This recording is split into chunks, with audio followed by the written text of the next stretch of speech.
On a gray Monday morning in February of 1983, a loan officer at Pike County Rural Credit opened a thin folder that nobody in the building wanted to see again. The folder was marked Ash Creek Ridge. 164 acres of rock, briars, sour soil, and failed promises. For 3 years, the property had sat on the bank's disposal list like a stubborn stain. Every few months, someone would ask about it. Every few months, that same person would drive out, see the shale breaking through the hillside, see the gullies carved into the north face, see the grass that would not thicken, and come back with the same answer. No, the bank's agricultural reviewer had written it plainly. Unsuitable for hay, unsuitable for corn, soil pH below profitable range, shallow root depth, poor equipment access. Then, in a sentence that became the whole judgment of the land, he added one line. Commercial value limited to timber and scrap pasture. Warren Bell, the senior loan officer, read that sentence again and tapped the folder against the desk. Across from him, the reviewer shrugged. "What do you want me to say?" the man asked. "It's a bad ridge." Warren looked down at the listing sheet. Taxes were still due. Brush cutting still cost money. The bank had already carried the parcel longer than it wanted. "How much gets it gone?" Warren asked. The reviewer did not hesitate. $575. Warren paused, pen hovering over the page. Dollars? So Warren wrote the number beside the acreage. $575. By noon, the notice was typed and posted in the lobby. By 3 o'clock, 2 clerks had already made jokes about who would be foolish enough to buy a hill that could not grow a decent stand of grass. But the next morning, before the bank doors had fully opened, the phone rang. And the first man who asked about Ash Creek Ridge was a man the same bank had once watched walk out with nothing left. His name was Samuel Rourke. Most people called him Sam. And for most of his life, that name had meant something in Pike County. It meant 80 milk cows. It meant a white barn with a sagging tin roof. It meant a man who could look at a field in April and tell you by the color of the ground what it would do in June. But by the winter of 1981, that name had become a file. Feed prices rose. Milk checks fell. The note on his dairy equipment adjusted upward until the numbers stopped behaving like numbers and started behaving like a trap. Sam did not lose his farm in one dramatic morning. That would have been easier to understand. He lost it in parts. First the heifers, then the second tractor, then the back pasture, then the herd that had taken him 26 years to build. By the time the bank took possession of the last 48 acres, Sam had already learned something a man should never have to learn. You can keep working every day and still watch your life leave without you. After that, he rented a 2-room house behind an old machine shed and took work wherever he could find it. Fencing, hauling, repairing water lines, spreading lime on other men's fields. He did not talk much. Men in that county respected silence because too many of them were carrying their own kind of loss. But every night after supper, Sam did one thing nobody saw. He read, not newspapers, not catalogs, extension bulletins, soil reports, trial notes from agricultural stations, small stapled papers that most farmers picked up, skimmed, and forgot. Sam read them like maps. He read about slope drainage, about root stress, about acidity, about crops that were being tested on land nobody had wanted 10 years earlier. And slowly, without saying it out loud, he began to understand something the bank's report had missed. Bad land is sometimes just land being asked the wrong question. When Sam saw the listing for Ash Creek Ridge, he did not need a map. He knew that ridge. As a boy, he had hunted rabbits along the washouts. He remembered the red-brown shale under the leaves. He remembered how the soil stained your hands. He remembered the way water ran off the top and held in the folds below. And he remembered something else. Every farmer in the county judged that ridge by what it could not do. It could not hold fescue. It could not carry cattle. It could not take a plow cleanly. It could not behave like bottomland. But Sam had spent 2 years reading about crops that did not want bottomland. So he called the bank. 2 days later, he walked back into Pike County Rural Credit wearing a clean work shirt, a brown coat with polished elbows, and carrying $575 in an envelope that had been folded once and flattened under a dictionary. The same bank had taken his place 21 months earlier. The same hallway, the same smell of floor wax, the same framed photographs of men who had signed papers that changed other men's lives. Warren Bell looked up when Sam entered. For 1 second, recognition moved across his face before the professional expression returned. "Mr. Rourke." Sam nodded. "I came about Ash Creek Ridge." Warren opened the folder slowly. There are moments when a room does not change, but the air inside it does. This was one of them. Warren confirmed the parcel, the acreage, the price, and the condition report. Then he removed his glasses and set them beside the folder. "Before we go any further," he said, "I want to be sure you understand what this is." "I do," Sam said. Warren turned the report toward him. "This is not tillable ground in any normal sense." The reviewer found low pH, shallow soil, drainage cuts, equipment limits, and poor pasture response. It has been available for 3 years with no serious offer. Sam looked at the report, but not like a man receiving news, like a man checking that nothing important had been left out. Warren studied him. "Are you planting timber?" "No." "Pasture?" "No." Warren waited. Sam did not fill the silence. Finally, Warren said, "Then I have to ask why you want it." Sam placed the envelope on the desk. "Because you priced what it can't do, not what it can." Warren looked down at the envelope. For the first time that morning, he seemed less like a banker and more like a man who had heard a sound in a locked room.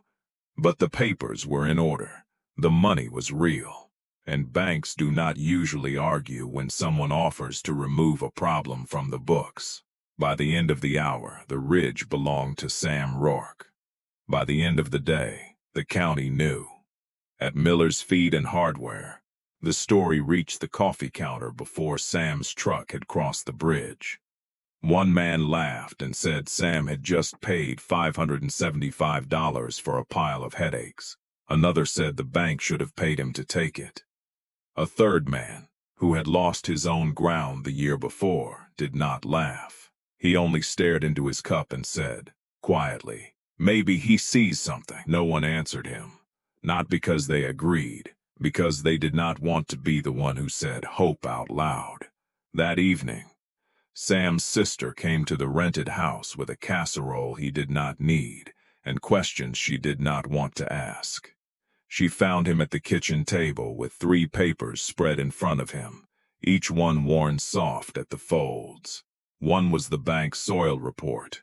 One was a topographic map of Ash Creek Ridge. The third was a university bulletin printed the previous summer.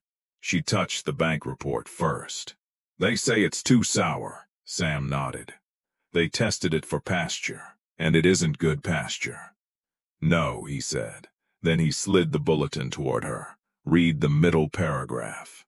She leaned closer under the yellow kitchen light. The bulletin described field trials for southern highbush blueberries on acidic upland soils, shallow-rooted plants, high organic matter beds, drainage control, pine mulch, soil acidity not as a defect, but as a requirement. His sister looked up. "You're not planting grass." "No. You're planting berries, if the cuttings take." She looked back down at the paper, then at the map, then at the bank report. For a moment, the room was very quiet. "They called it bad because they were measuring it against hay," she said. Sam folded his hands. That ridge was never going to be hay. Outside, the wind pushed against the little house. Inside, the meaning of what he had done began to change shape. It was not a gamble. Not exactly. It was a man placing everything he had left on the difference between a label and a fact. Spring came late that year. The ridge thawed unevenly, and Ash Creek looked less like a farm than a warning. Briars clung to the fence line. Loose shale slid underfoot. The topsoil thinned along the high sections until a boot heel could scrape through to stone. And when Sam stood there before sunrise on his first morning of work, he understood why everyone else had walked away. The ridge did not invite confidence, it punished it. If a man tried to treat that land like ordinary ground, it fought him from the first pass. So Sam did not plow it like ordinary ground. He marked the slope by hand. He flagged the wet seams. He cut brush in narrow strips instead of clearing everything at once. He built raised rows with sawdust, pine needles, and rotted bark hauled in borrowed trailers.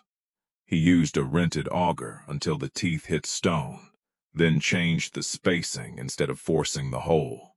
One of the boys helping him asked why he kept moving the stakes. Sam said, "Because the ridge is telling us where the roots can live." The boy looked around at the rocks and the gullies and the thorn patches. "It talks ugly," Sam almost smiled. Most useful things do at first. The first month produced no miracle. It produced blisters, broken handles, a truck stuck twice in clay, a pile of dead cuttings from the first nursery shipment because Sam had misjudged how fast the afternoon sun would dry the upper rows. That was the part people did not see from the road. They saw him working. They did not see him failing in small, expensive ways. They did not see him pulling out dead plants before daylight, so nobody driving past would count them. They did not see him at night, reopening the bulletin, comparing the lines on the page with the soil under his nails. A man can survive being laughed at. What is harder is the moment he realizes the people laughing may not be entirely wrong. By May, Sam had spent nearly everything. The land had cost $575. The first plants and amendments cost more than 4 times that. The fuel bill kept rising. The water line he planned to use from the upper spring collapsed after 2 weeks, and when he dug down to repair it, he found the pipe packed with roots and rust. For 3 days he hauled water in tanks behind a borrowed truck. Every trip cost time. Every delay weakened the new plants, and every time he passed Miller's feed, someone was watching, not openly. That would have been rude. But in farm country, pity can turn its head just slowly enough to be seen. Then came the June rain, not one storm. 3. The kind that starts as relief and becomes a test. For 2 nights, water poured down the north face of the ridge and found every weak place in the bed Sam had built. By the second morning, 3 rows had slumped. Mulch washed into the drainage channel. A section near the lower bend stood under brown water. One of the hired boys looked at it and said what everyone was thinking. Maybe this ground just won't hold it. Sam stood with rain dripping from the brim of his hat. He wanted to answer quickly. He could not, because the field in front of him looked too much like the old farm had looked in his last year there. Work everywhere. Debt everywhere. No clear proof that any of it would be enough. That afternoon he went back to the rented house, took off his wet coat, and sat at the kitchen table without turning on the lamp. His sister found him there an hour later. The bulletin was open in front of him, but he was not reading. "You can still stop," she said softly. Sam did not look up. "I know, you would still have the land," he nodded. But that was not enough. Owning land that would not produce was not a way back. It was only a different kind of loss. After a while, Sam closed the bulletin. Then he reached for the bank report and read the sentence again. Commercial value limited to timber and scrap pasture. He read it once, then again. Then he stood, put his wet coat back on, and went out into the dark. By lantern light he walked the damaged rows. Not to convince himself, to learn.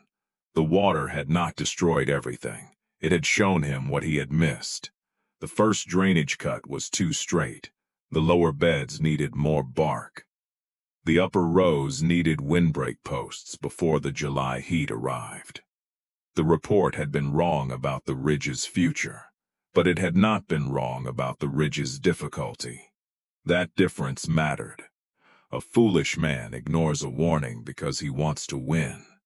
Sam listened to the warning and changed the work. The next week, he rebuilt the slumped rows. He deepened the side channel. He added pine mulch until the beds held like dark, soft banks against the shale. He replaced the dead cuttings with fewer plants and wider spacing. Neighbors drove by and saw only that he was still out there. They did not see that the whole system had changed. By late July, the first visible shift appeared. The plants on the upper curve stopped yellowing. New leaves came in darker. The lower rows, the ones everyone thought were drowned, began to push growth from the base. An extension agent from the county office came out because he had heard enough talk to become curious. He expected a stubborn man and a failing experiment. What he found made him walk slower. He knelt beside the beds. He pushed his fingers into the mulch. He checked the drainage cuts. Then he looked across the ridge at the line Sam had chosen. "You didn't fight the land," the agent said. Sam said, "I tried that once." The agent looked at him. Sam did not explain further. By autumn, there was still no real crop. That made the county comfortable again. Men like fast proof. They like one season, one harvest, one number that settles an argument. Ash Creek Ridge offered none of that. It offered small green plants going into winter. It offered notes in a ledger. It offered Sam walking the rows after frost, checking stems that looked too fragile to carry his future.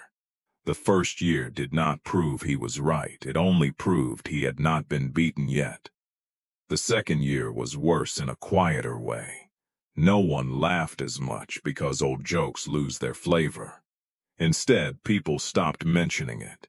And silence can be crueler than ridicule because ridicule at least admits something is happening.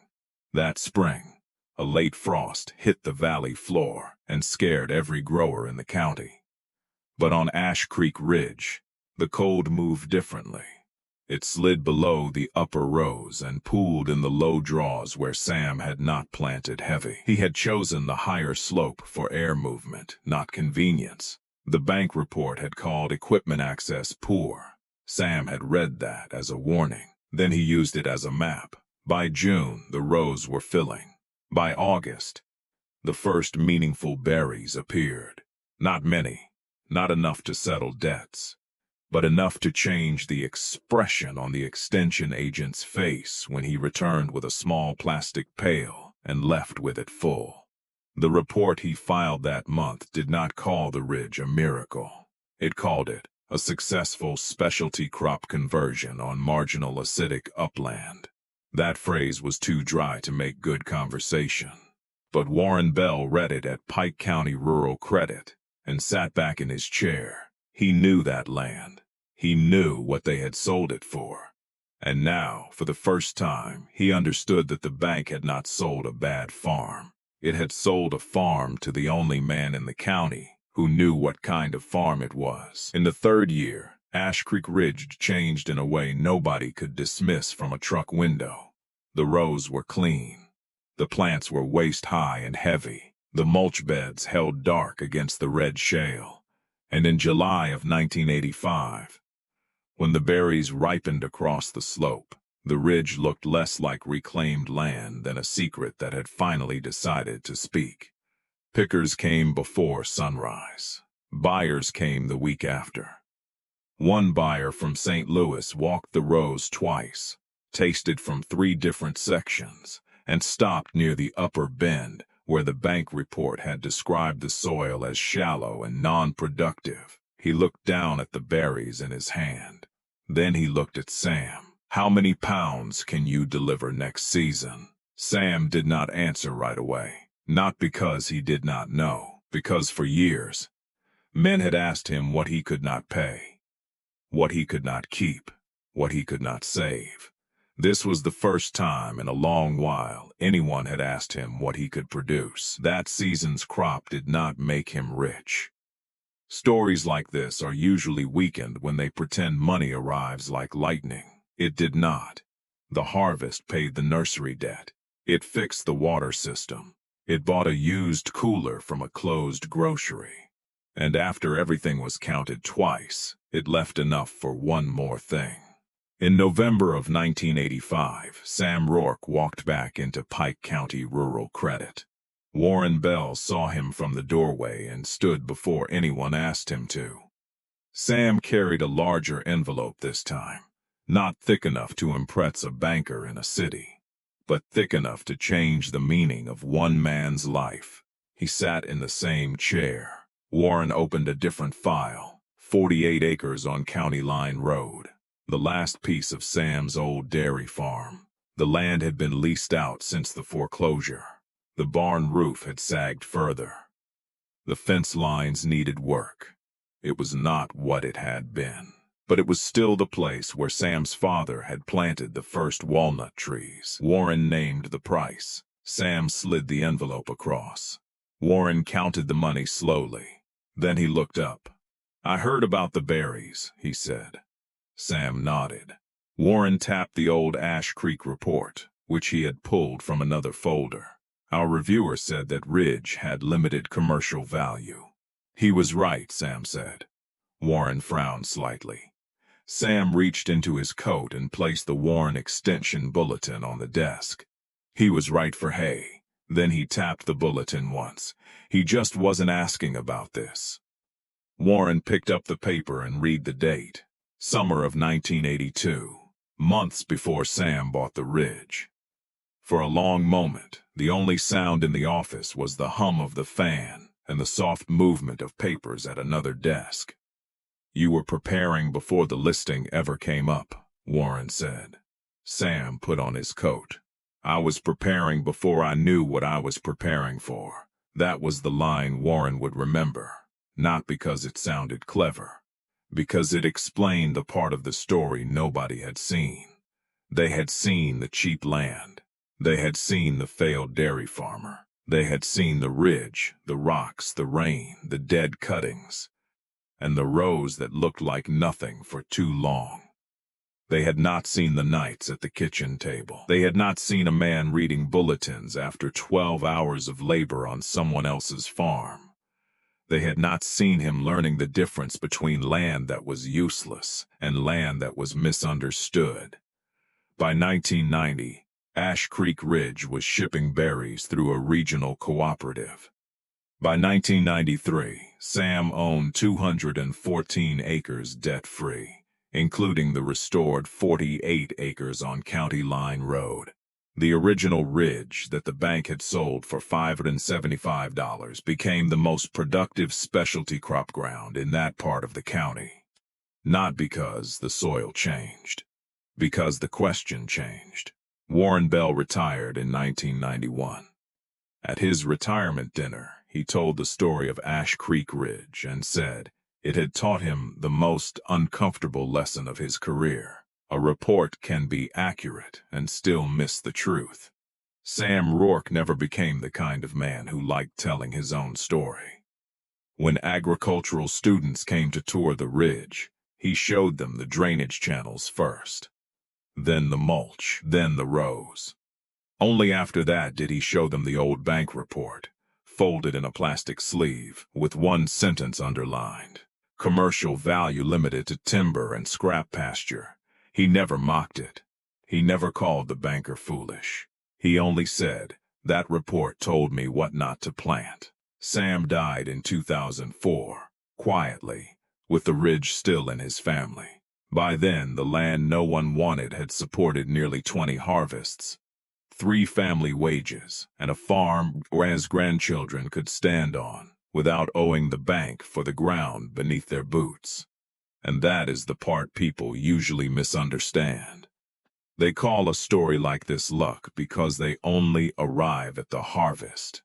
They do not arrive at the kitchen table. They do not arrive during the years when nothing is happening except a man making himself ready for a door he cannot yet see. Ash Creek Ridge was not saved by optimism. It was not saved by pride.